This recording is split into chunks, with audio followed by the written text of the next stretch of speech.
What's a moment from your childhood that still shapes who you are today? I was 10 when my mom forgot to pick me up from school for the third time in a week.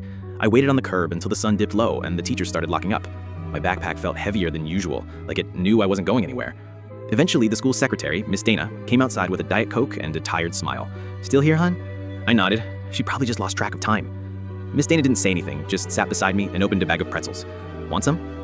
We didn't talk much, but she waited with me until my mom finally pulled up, sunglasses on and music too loud. That became a pattern. Some days she forgot entirely.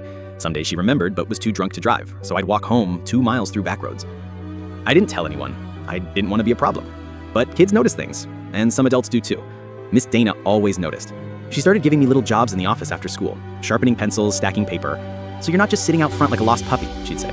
She kept snacks in her drawer, just one extra granola bar, but always by accident. Sometimes she'd hand me a water bottle and say, "Don't forget to drink today." Sometimes she'd say, "You're not invisible, you know." I didn't realize how much I needed that. One Friday, she handed me a small manila envelope. "What's this?" She said, "Your field trip permission slip." I frowned. We can't afford the bus fee.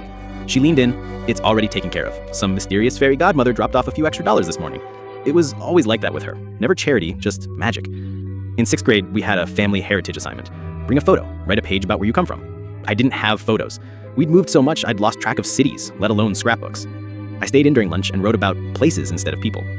I listed things like, "I come from the sound of empty cereal boxes," and "a house where the power goes out when it rains." I didn't expect anyone to read it, but Miss Dana did.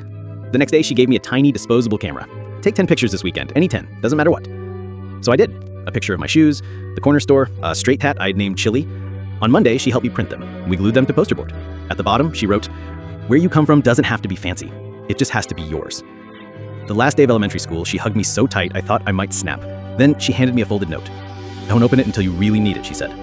I shoved it deep in my backpack. High school came. My mom left town when I was 14, left a note and half a tank of gas. I stayed with a friend's family, then an aunt. I made it through high school. Never saw Miss Dana again. Until last year.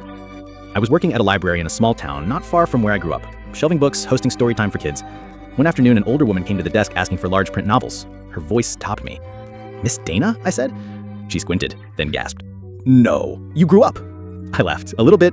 She held my face like I was still 10. "You made it." We sat in the reading room for hours. As she stood to leave, I remembered the note.